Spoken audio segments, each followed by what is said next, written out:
Hello there, kia ora. Well, the Cooker-in-Chief, our Deputy Prime Minister, took the stage today to slur and stumble his way through an announcement about ferries with as much solid detail as a 1970s Jello salad, where he confirmed that they would be smaller, rail-enabled, and we'd still be paying for some of the infrastructure upgrades that were going on under the plans the last government cancelled because of the cost blowout on infrastructure plans, apparently, with no costs or signed contracts to deliver at the same time that he was making these announcements to get a ferry that's going to end up being here 4 years later than the ones they cancelled. Well, next door, the Green Party were on the tiles on the parliamentary bridge telling the media that they've asked the Prime Minister to step up and pull Peters into line after a weekend of old man who doesn't understand the internet saw something he doesn't understand and told people who are triggered by their own ignorance things he didn't fully comprehend, and neither did they, resulting in the same group who relished in sending death threats to Jacinda Ardern sending death threats to Green MP Benjamin Doyle. Now, there's a lot of moving parts here, and when you've had as much to drink as the Deputy Prime Minister, it can be a bit hard to keep track of it all. On their private Instagram page, Doyle had a carousel of multiple photos which included their child, their profiles being what is known in the queer community as ussified. It's a term which the American Dialect Society actually named as their Word of the Year in 2022 for the playful way it builds creative word use on social media spaces, which began initially as a portmanteau of two more raunchy words. In fact, the posts Peters is going on about are from 2022, the height of the ussification phase that was going on within the queer community at the time. Since people started death threats, though, to Doyle and their child, Doyle has chosen to remove the posts because it clearly impacts the safety of their child. On top of that, Doyle's profile had an emoji used by a number of Māori content creators because it looks like a kuru made of PowerShell. And there is no kuru emoji or anything that is commonly identified as a Māori identifying symbol, like the Tino Rangatira flag. Doyle whakapapas te Ngāpuhi, so the alt-right are claiming it's a symbol used by people who, well, people like former ACT President Tim Jargo. Not that they mentioned Jargo when that all came to light. In fact, disinformation media outlet Reality Check Radio has done at least 4 social media posts about the unsubstantiated allegations being thrown at Doyle, and they never did a single one on Tim Jargo. It's trial by social media based on hearsay, misdirection, and ignorance, while platforming people like Brian Tamaki when they say that they're protecting children, while overrunning a child's event at a library where they assaulted a child, and ignoring a right-wing political figure who was actually convicted and protected by the legal system. And we know this because of the interview that Winston Peters did with Sean Plunkett after storming out on media questions after his ferry announcement, where he used the opportunity to turn it into an issue with gender-affirming care and vilifying trans people. And the Prime Minister's response? Meh. Well, he thought Doyle should have used better language on their social media from before they were in the running to be an MP, a year before the last election.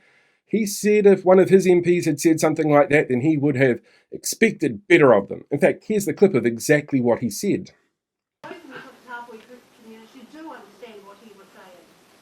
All I'm saying to you is I thought the language was inappropriate. That's what I said. I said if one of my MPs had used similar language, I think you would be holding me to account and scrutinising it very strongly. I think the MPs would, and so would the public. No. Sorry, Jenna, last question.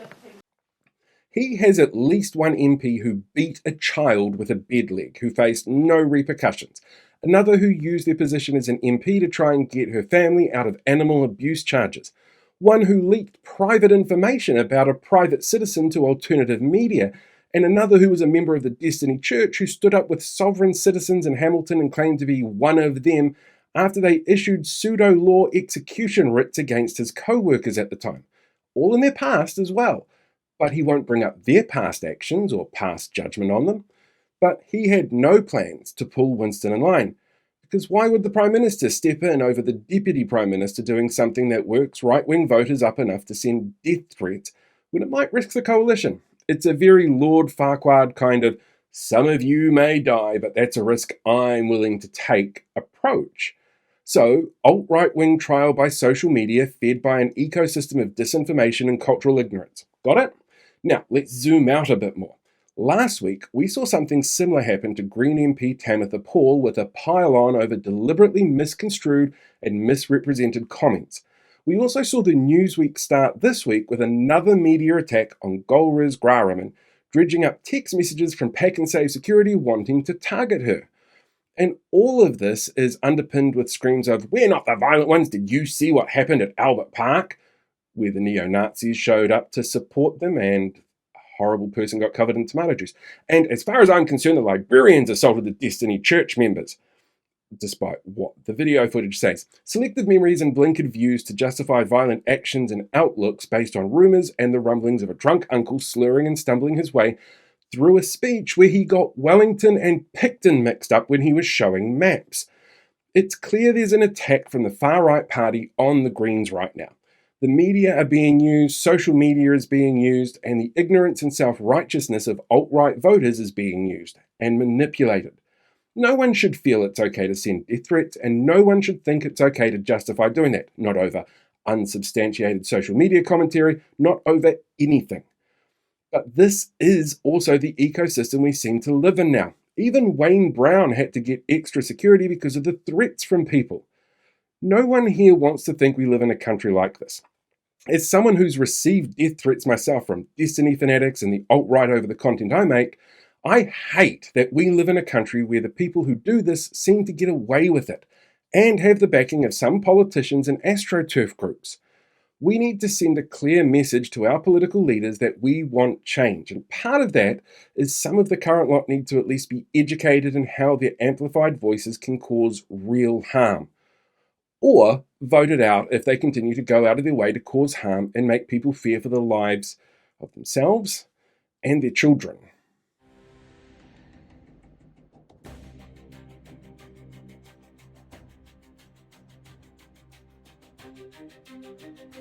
Hey, thanks for checking out today's video. Make sure you like, share, subscribe so you get more updates as we go along. We deal with these guys for the rest of the year.